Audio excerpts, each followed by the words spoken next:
继续，没有动作，怎么能没动作呢？没有动作，眉骨也被砸开了。注意看，张伟丽以1敌2酿下擂台血案，骑着来华踢馆的巴西姐妹花疯狂暴打，一个9秒30肘当场暴打毁容，而另一个则乱拳打碎后脑，当场跪地不起。究竟这对巴西姐妹花做了什么，让张伟丽如此的愤怒，才能下此狠手？听我给您娓娓道来。好，各位观众朋友们，可以看到，首先出场的这名选手，我们看他面带笑容，打着招呼啊，好像是领导来视察来了。没有错，她就是这一次来中国踢馆的巴西姐妹花的妹妹啊，西蒙娜·杜尔特。没有错，本次来华她就是奔着挑战张伟丽来的啊，而且赛前也很猖獗呀。她表示说呢，说我们中国拳击就像中国足球一样不堪一击。还说巴西从来就不缺啊踢球踢得好的人，但是就缺一颗好球。他打算要把张伟丽的脑袋带回巴西当球踢。好，观众朋友们，他把张伟丽的脑袋当球踢，好，非常的猖獗。那么接下来有请我们中方选手张伟丽。身披红色战袍，非常的潇洒，非常的帅气。我觉得张伟丽本场比赛完全可以把他的眼球给他打出来然后我们当乒乓球打那我们中国的乒乓球那是打遍世界无敌手啊，我们从来不拿出来炫耀，而巴西人总拿出来炫耀的确很讨厌。好，我们直接把比赛转移到现场，来看下双方选手今天这场比赛的精彩表现，精彩的对局，千万不要错过喜欢张伟丽的请多多点赞。好，来看一下白色拳套，红方选手张伟丽，黑色拳套白色背心就是西蒙娜·杜尔特这是一个纯粹的拳击手，而张伟丽则是一个泰拳混合散打，再混合中国武术。而且他的臂展确实要长一些那个很长。哇，张伟丽这个幅度的低扫。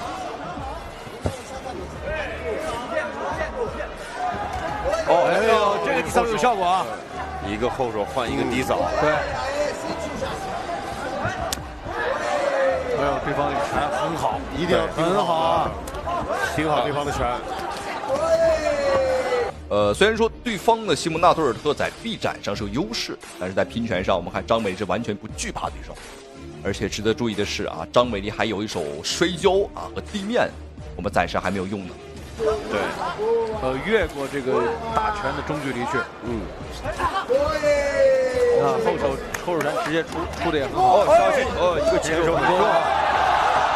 顶膝，张伟丽的顶漂亮，好，进入到地面会对张伟丽比较有利对，进入到地面，对方我们看一看对方的地面情况怎么样。危险了，快点！还在有动作，肘击。张伟丽抓住机会之后这是他的绝对优势的位置。我感觉张伟丽刚才因为那几个拳就打出火气来了。对，没错。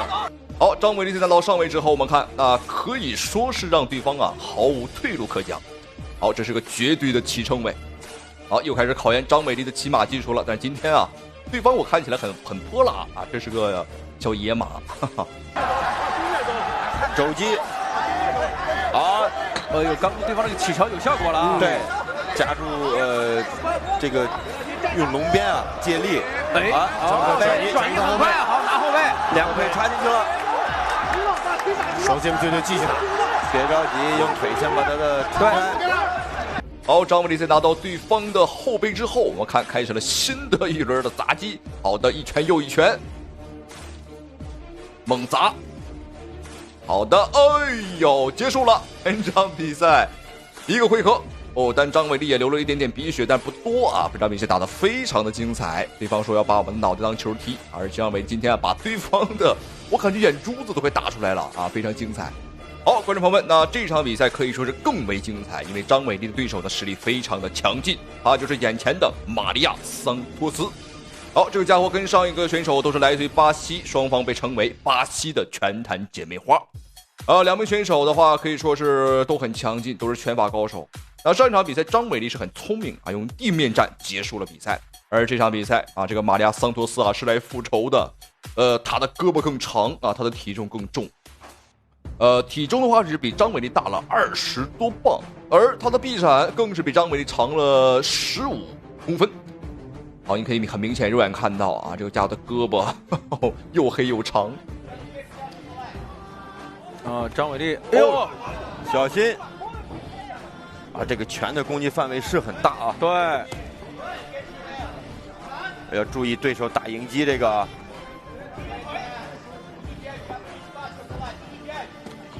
哎呦，你看，同时出拳的话，对方是先能打着啊。对。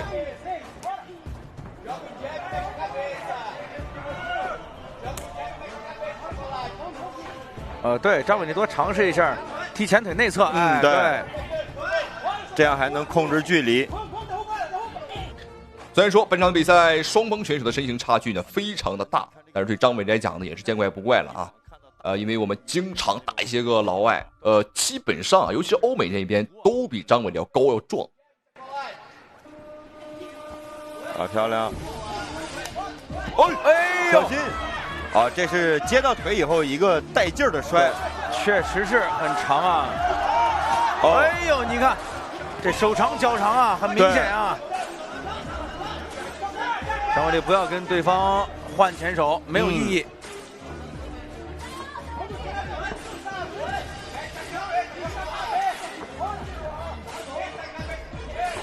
好漂亮！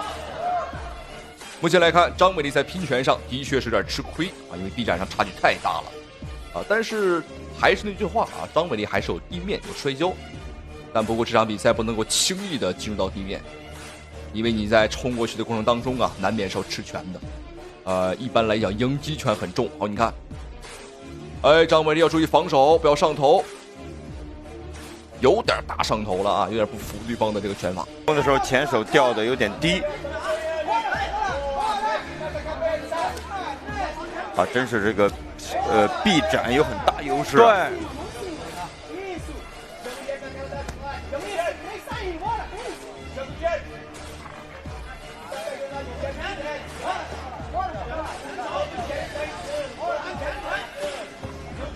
我觉得张伟丽还是尽量前腿内侧，对方的前腿内侧多踢。对。对方拳发力也很整。对。要不说这两个女子选手打出了男子比赛那种味道啊！对，拿好防御啊，防御一定要拿好。出腿的时候啊，手要抬高。好，连续扫踢，张伟丽已经开始从腿法上找机会了。但是这场比赛看起来还是很揪心呐，时刻，要小心，要小心，一定要小心对方的大摆拳。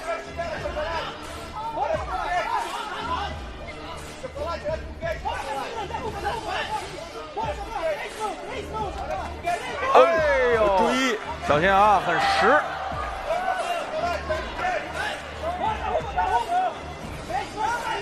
这手臂实在是太长了。对，张伟丽在判断的时候就会有问题，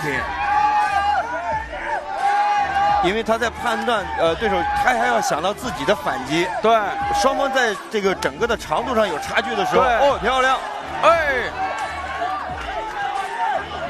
哦，进入到这个位置。好，相较于上一场比赛来讲呢，观众朋友们，这场比赛张伟丽的确是有点吃力呀。上一场胳膊也很长，但是没有这么长，而且这场比赛对方的体重啊要比我重20多磅，包括对方啊今天也是来复仇的啊，他人送外号黑寡妇，他也说了啊，要让张伟丽血债血偿。走，哎呦，小心！这个拳真好啊！对啊，把自己这个身材的这种优势完全给打出来了。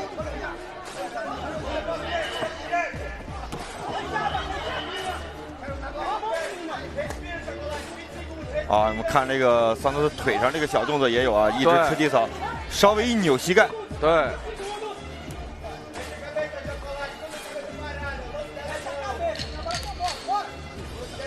第一局还有10秒钟。注意，对方这后手啊！哎，小心，小心，小心！几次的明显的重击啊！好，观众朋友们，比赛第一回合结束，打得非常的惊险。张伟丽险些被对方给 KO， 尤其在最后的5秒钟啊，险些被对方 KO 了。好，这个玛利亚桑托斯啊，他在占据着身高和臂展的优势情况下，对张伟丽发起了一番又一番的猛攻。我们看张伟丽的鼻血已经流出来了，哦，这种情况不多见，而且连续2次被击倒啊！这张伟丽在综合格斗生涯当中啊，头一回。好，那接下来让我们一起来欣赏一下双方比赛第2回合的精彩表现、精彩对局，看一下张伟丽能否扭转乾坤，完成胜利。观众朋友们千万不要错过。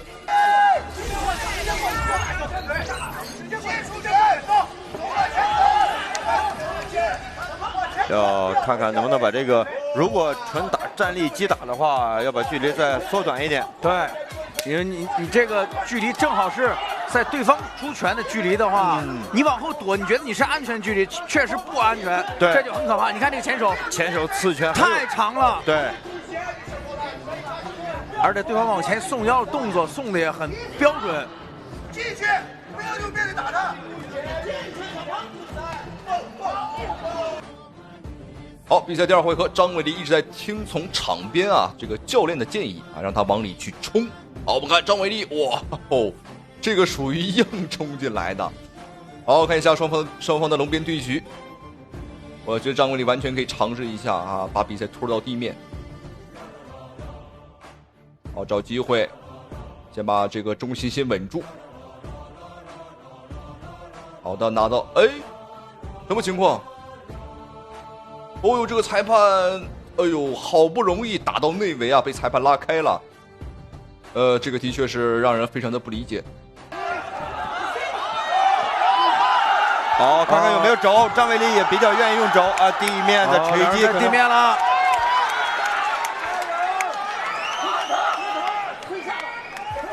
啊，看看啊，这个桑托斯双手弹得很紧，对，啊，注意啊。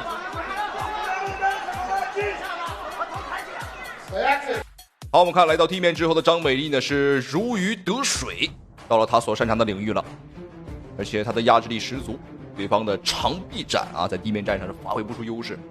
好，对方想走，但张伟丽我觉得不会给他这个机会，压进去，腿甩开。哦，张伟丽现在这个鼻血啊，对，对自己影响很大，影响呼吸可能会。啊，小心，小心啊！对方现在手进去拿到颈部，双手还搭了扣。哦，现在应该没问题了。对对，压头，找机会抽腿。对，右手用肘。啊，肘击，啊，腿抽出来了。哦，侧面，对。好看，拿的好，啊，好漂亮，骑上去了，对，锤击，哎呦，连续的锤击，肘击，砸击，啊，肘尖砸得很深啊，哦，这继续，这一没有动作，怎么能没动作了呢？啊，没有动作，哎，好，各位喜欢观众朋友们，本场比赛我们看台下的观众很兴奋，我相信屏幕前的您呢也很兴奋啊，因为本场比赛张伟丽打得太精彩，打得太漂亮了啊，也是仅用了2回合的时间。虽然说第1回合打得很艰难，但是最终呢完成了逆转，将这个巴西姐妹花呀2个横行霸道的家伙霸气 KO。好，同时也非常感谢屏幕前啊您的收看与支持啊。那么刚子在这里的话，由衷感谢各位啊，谢谢大家。好了，咱们下期视频再见。护手漂亮，直接击倒。她是我国最恐怖的女子重炮手，她重拳的威力堪比张伟丽。一头干净利索的短发，经常被认为是男孩。和他交过手的老外，个个都是非死即伤。他就是张伟丽的接班人杨洋。今天我国赛场来了一位年仅17岁的欧洲女冠军，她号称是美少女战士。今天她当着媒体记者的面前扬言，要亲手打断中国选手杨洋的双手双腿，证明自己的实力。让我们来看一看这个来自于欧洲的女冠军究竟有怎样的本领。好，各位亲爱的观众朋友们，欢迎收看本场比赛这一场非常精彩的中俄对局。我们看一下23岁的中国姑娘杨洋大战17岁，没有错，年仅17岁的欧洲冠军，来自于俄罗斯的玛利亚。好，我们看一下比赛已经开始，红方选手黑色背心，我们中国姑娘杨洋啊，她留了一头这个干净利索的短发。我们看比赛开始，杨洋在进攻上打的就是非常的凶，尤其是他的拳法，连续的轮摆。后摆拳，哦，打晃了，前摆，继续的进攻。我们看，这位来自俄罗斯的美少女战士在苦苦支撑。那么双方刚刚在第一波的交手当中可以看出两人的打击密度和拳法完全不在一个水平线上。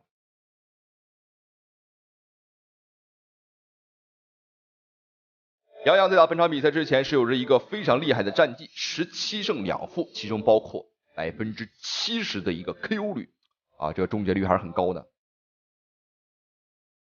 好，双方的第一次搂抱。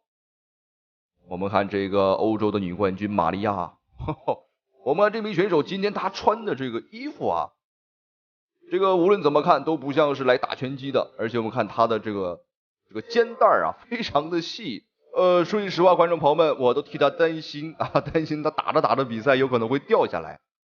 而且我们看现在的时候，的确是晃得人眼晕杨洋在拼拳的时候要小心不要把对方的胸衣给他打飞那么赛前对方扬言说把杨洋的双手双腿全部打断，很猖獗。他才17岁，但的确在欧洲是拿到了不错的一个战绩，6战全胜。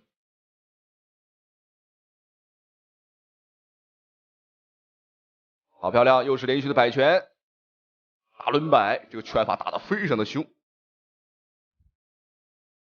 我觉得现场裁判，我们的中国裁判完全可以劝对方一下，实在不行就不要打了投降吧。有的时候你这个路走错了坚持也是没有用的。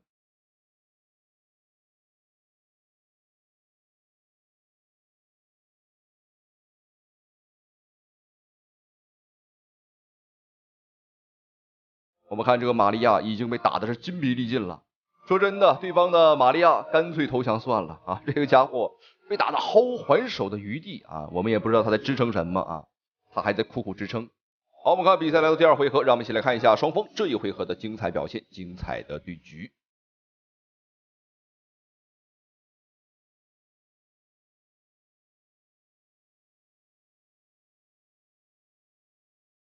好漂亮，转身的神龙摆尾。这回合杨洋开始了腿法上的一个压制。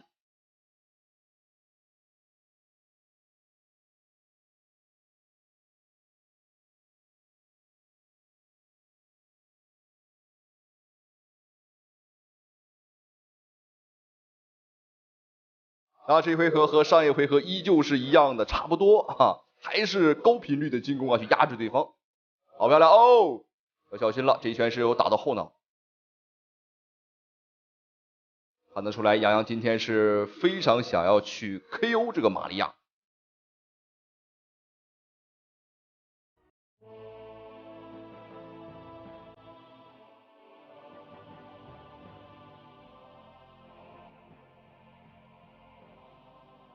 好漂亮，又是一个后手的摆拳。这个时候对方蜷缩在了角落，但是杨洋不给他机会，连续的出拳压制。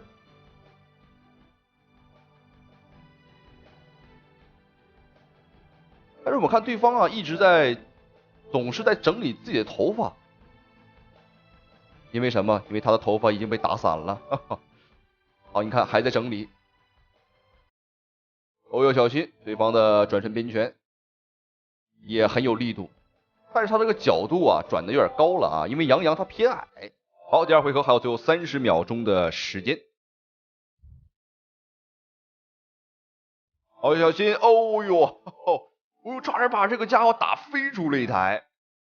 多位现场的美女裁判阻拦的比较及时。好，杨洋。好，我们看最后10秒钟的一个时间，但是对方的玛利亚，他还在整理发型。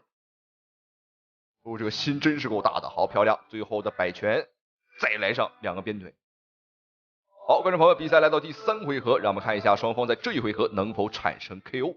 但看对方的状态应该是坚持不住了我们的杨洋只需要一个机会就可以 KO 对手。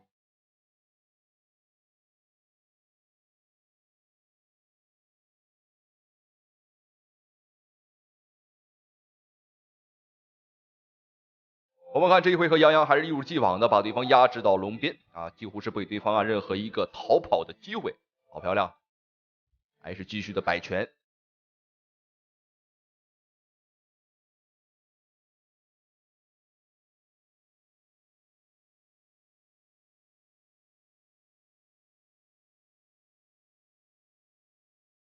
好漂亮，又是后手拳的命中，连续的打击，又一次又差点被打飞出去。我的天哪！都会现场有裁判，如果没有裁判的话，恐怕呀，对方这个欧洲的美少女战士，可能要被打死了。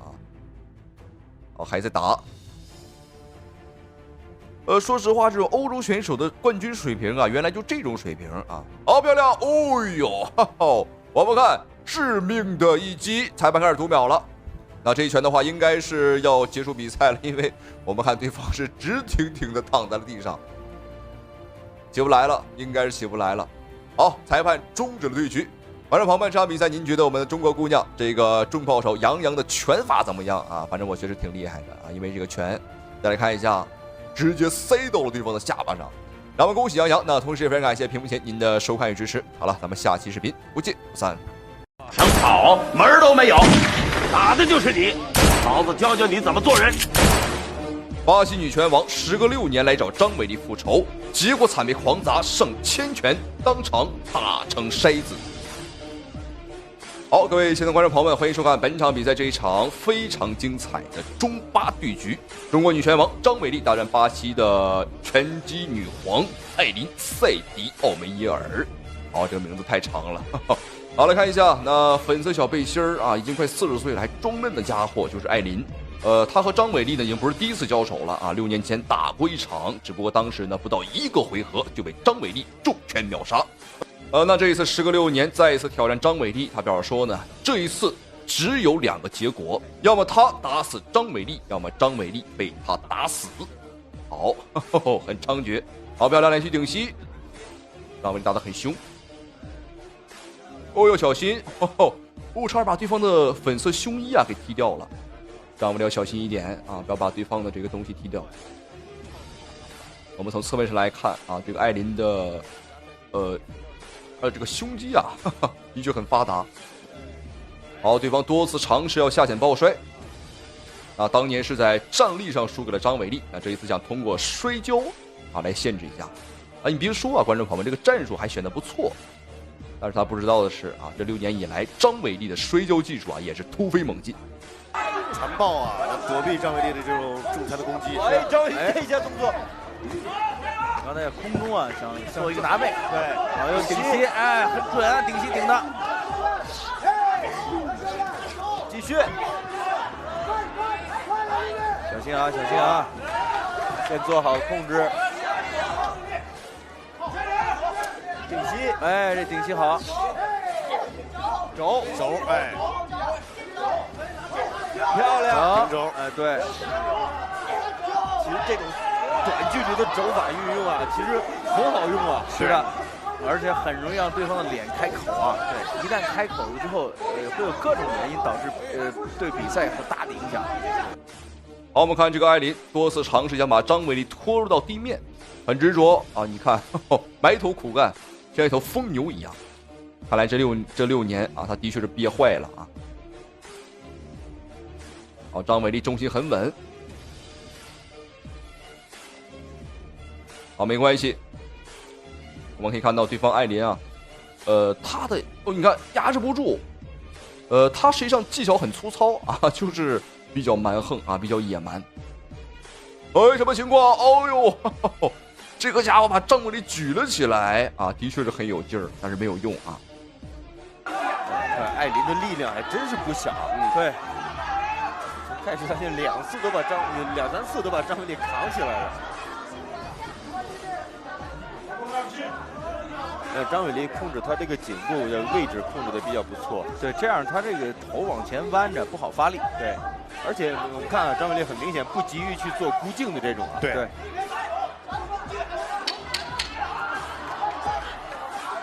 第一局还剩最后几秒钟，艾琳很执着呀。对，你说的好听点的执着，说的什么点这有点一根筋啊。对他。好，观众朋友们，比赛来到了第2个回合，让我们一起来看一下张伟丽啊能否在这一回合 KO 对手啊？我觉得这个希望还是很大的啊。毕竟当年张伟丽是战胜过他啊，6年前啊我们战胜过他，那么6年后，我觉得张伟丽依旧啊能够战胜他。当年张伟丽的话是和他打的自由搏击啊，那这一次打的是综合格斗啊，今时不同往日了啊，更换了规则。好，我们看对方的这是什么发型？哦，这个发型看起来好像一个拖把，这是拖布吗？被张伟丽打成了拖布。还是 MMA 的节奏，但是整个的在技术的丰富度上，站立的都很全面。对，连续啊，拳腿的组合不错。毕竟赛事的主体规则还是打的 MMA 拳。这一下是怎么回事？刚才那一脚好像落在膝盖上，他一下站不稳。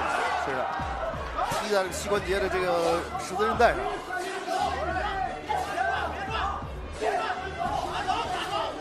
看啊，顶肘，对，顶肘。看啊，其实距离很短的。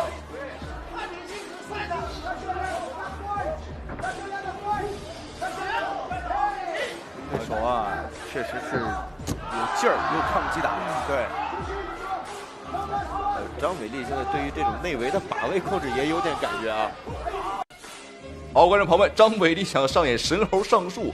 我这个角度，我们看艾琳的脑袋上已经开口了，很大啊，的确是很大，这个口子有2个馒头这么大。好，你看张伟丽啊，这个时候还是拿到对方的后背。双方的年龄上来讲，张伟丽是有优势啊，我们比对方要小。好的，连续砸肘，对方头部上的这个伤口啊，就是张伟丽的肘击啊所打出来的。刚刚这一下看出这种纯泰拳的感觉，对，缓解张伟丽的进攻，但是对于自己来说呢，起不到太大的这个激起作用。对啊，对。其实这个我们变相来说，这也是保护自己的一个动作。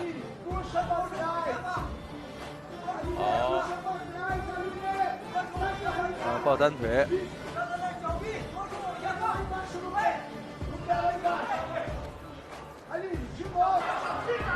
对方只能是再一次抱腿，这种就是只能到这种动作呢，才能缓解这个张伟丽这种进攻节奏。对，好，我们看比赛还有最后的2分钟时间，但是这个艾琳呢，依旧是埋头苦干。我这个家伙感觉好有用不完的力量啊！这个力气的确是非常的恐怖，像一头牲口啊，像一头大奶牛。观众朋友们啊，大奶牛这个称号啊，非常适合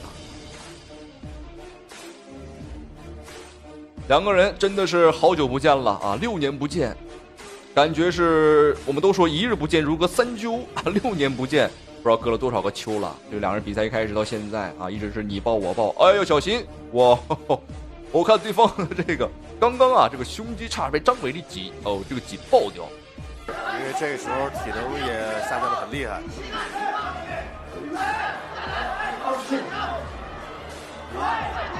连续的顶大腿啊，大腿的肌肉群，这个跟低扫的效果是一样的。对的，一旦顶在我们都知道踢到那个腿筋的位置上，那是很难受的。我们俗称麻筋啊。对，大麻筋。啊，漂亮！张伟还是想吸上头啊。对，他在尝试从外侧对高位的吸法。漂亮！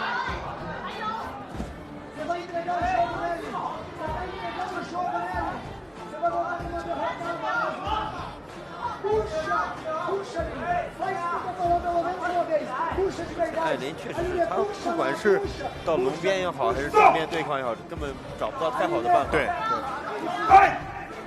双方长时间僵持没有动作，这样的话裁判把他们分开，回到中间。哎，这艾琳对于张伟丽这种战力啊，几乎是没有什么。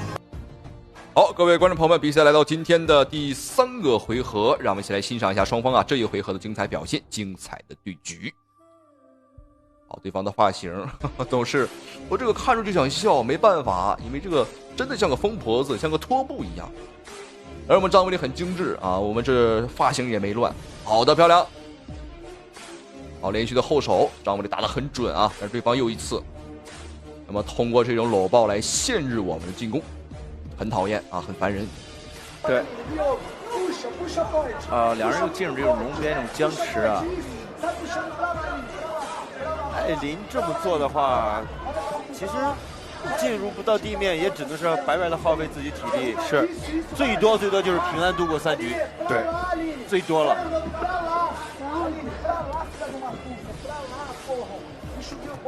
其实他们两个在第一次碰面的比赛的时候啊，还要更激烈一些，两个人就是纯粹从头打到尾啊，站立。这个如果说双方没有 TKO、KO 或者是降服的话，就这样打到最后凭点数，实际上这个艾琳已经输了。对，两个回合他的劣势是比较明显的。对。好，我们看比赛第3回合，这个艾琳依旧是不改此性啊，依旧是这个非常赖皮的打法，而现场裁判也没有给他太多机会，这才是真正的裁判啊！像这种很好的切肘，又来了，观众朋友们，有机会，站立裸脚，好，张伟丽这个背部裸脚有机会，变了，这个手没有完全进去。而且现在张伟丽靠着龙边也不太好发力，不好发力。张伟丽这下真快啊！对方的手穿进来了。应该第一局里也有一个相似的动作，但是张伟丽没做成。对。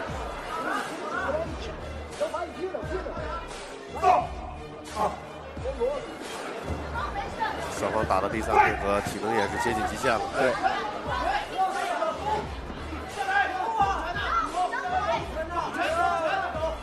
哇 ，MMA 比赛里面这么近距离的拼肘，我真的是见得少见，对，太少见。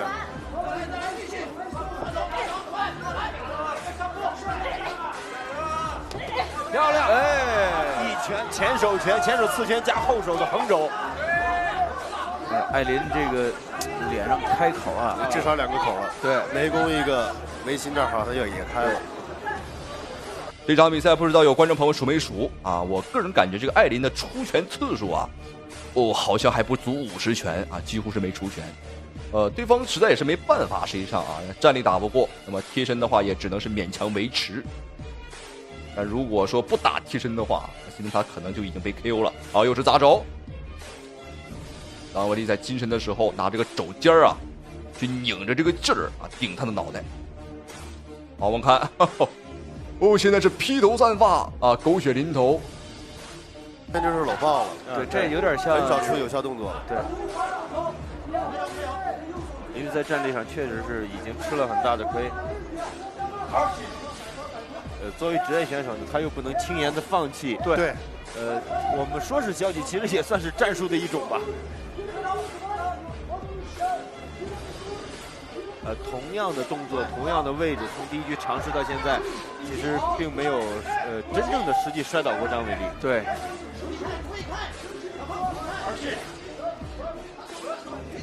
张伟丽的手把内围，又是一肘。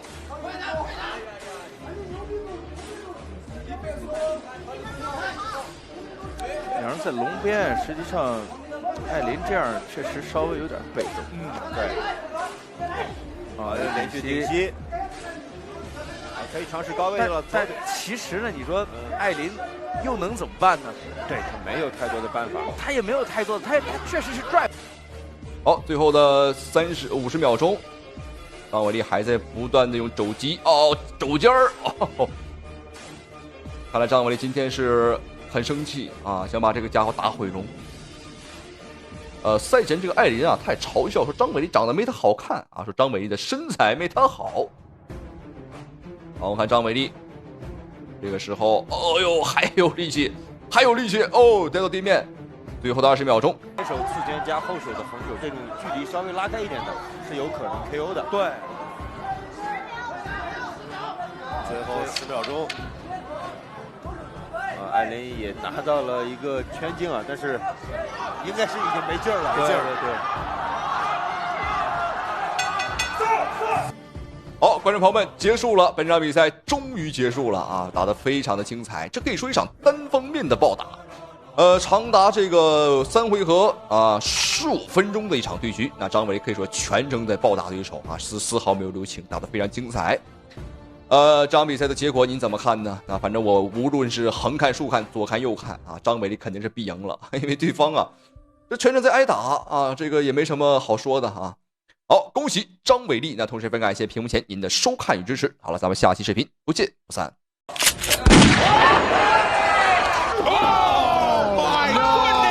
中国最美女警花杀入日本东京，一招神龙摆尾 KO 日本冠军，彻底看呆全场日本观众。好，各位观众朋友们，欢迎收看本场比赛，这一场非常精彩的中日女子拳击大战。刘大哥讲话理太偏，谁说女子不如男？本场比赛来自于我们中国的最美女警花刘晓爱杀入到了日本东京。没有错，本场比赛的举办地点就是在日本的东京。好，我们看眼前这个肤白貌美、大长腿、长发飘飘的美女，就是我们中国姑娘李晓爱。好，比赛开始了，我们仔细看一下。一身黑色战袍，非常的帅气。她就是李晓爱。她大学毕业，刚刚还不到2年的时间被评为了这个中国最美的女警花。好，这场比赛她的对手就是蓝方选手，来自日本的女子拳击冠军铃木花子。我们看这个家伙把自己穿了一身蓝色的衣服，我搞得好像是个蓝精灵一样，好漂亮。我们看我们的小爱。比赛开始打得非常的凶，两位选手的年纪都不是很大，都是20岁刚出头。哦，又漂亮！我们看把日本选手打得4脚朝天。我们没有想到李晓爱的拳头会这么重，小姑娘看起来，哦呦，又一次，再次把对方打翻在地。好，裁判送给了对方一次读秒。可以说没有对比就没有伤害看到对方的脸，再看看我们的李晓爱，两个人的无论是实力还是长相都不是一个级别。对方在李晓爱面前就是一个丑八怪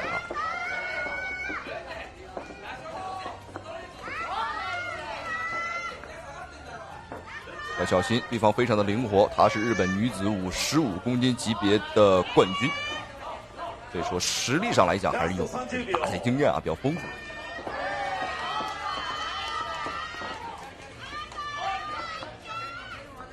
哎呦，我们看日本选手的这个腿法，对方难道是裤裆太紧了吗？我感觉他的腿法根本提不起来好像是这个母猪踢猪蹄子一样，根本提不起来。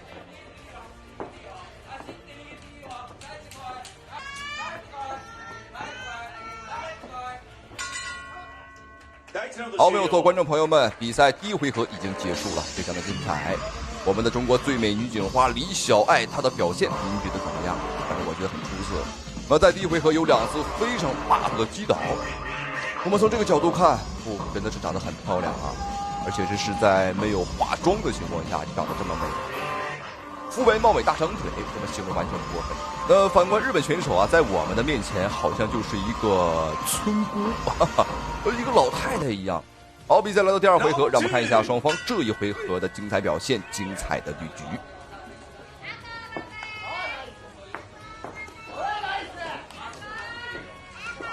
好，后手大摆拳，转身边拳，速度很快，但是差了一点。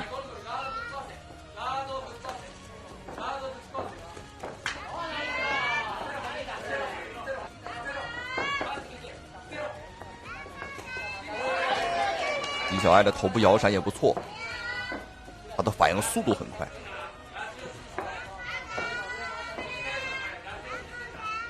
我们看日本选手一直在打空拳，对着空气使劲儿。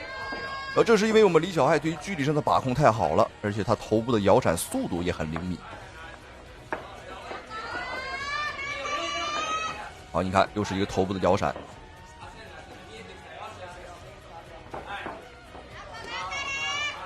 双手抱拳拿高，李晓爱的双眼我们在进攻的时候，你看连续的重拳，连眼睛都不带眨，这是一种勇气，这是一种面对日本人的一种坚毅就是一种我要把你打废打死你的这种感觉。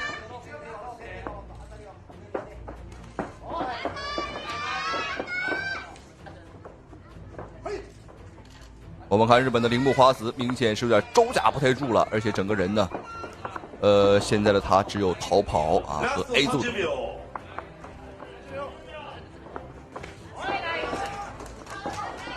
好的，漂亮，又是一顿连击，接腿，这是第2回合的一次击倒，非常的漂亮，接腿后的一个后手迎击打得很准。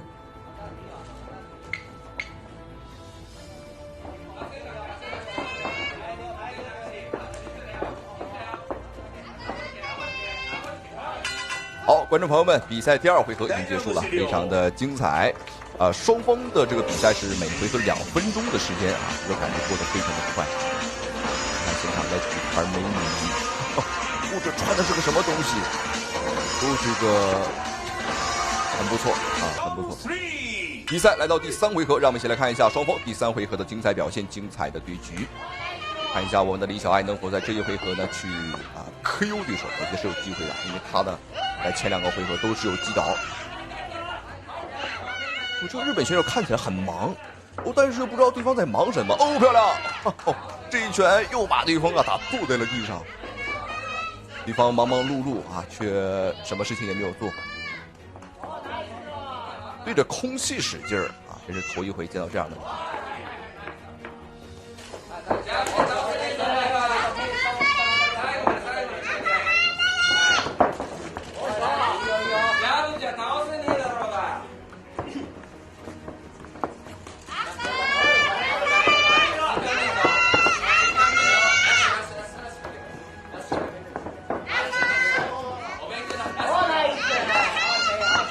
距离比赛结束还有最后不到1分钟的时间，我们看一下小爱还有没有这个能够 KO 对方的机会。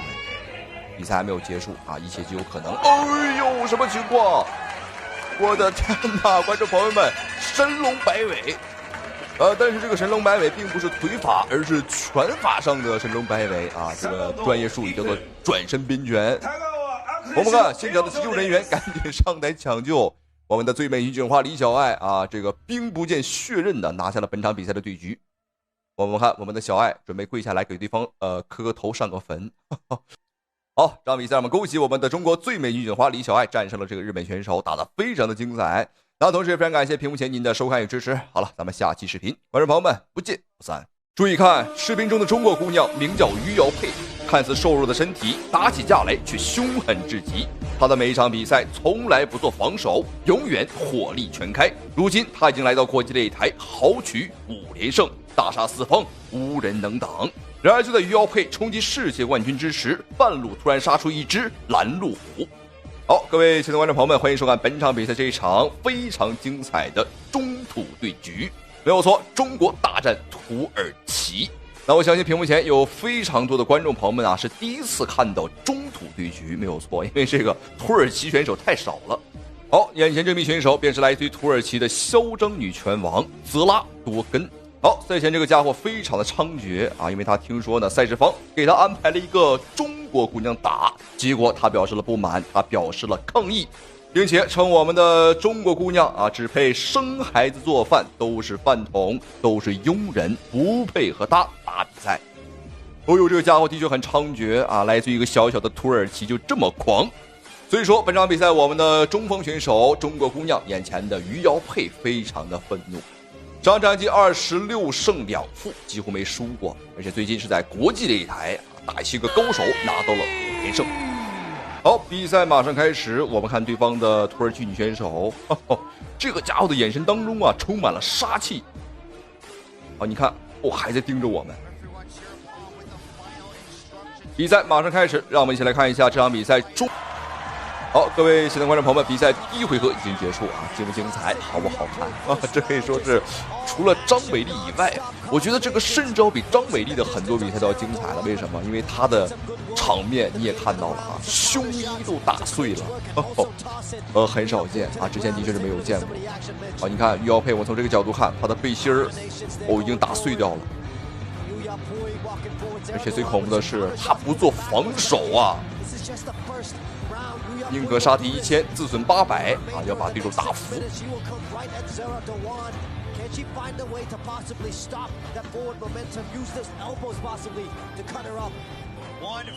你可以看到吃到对方的肘击他也是像没事人一样很抗打。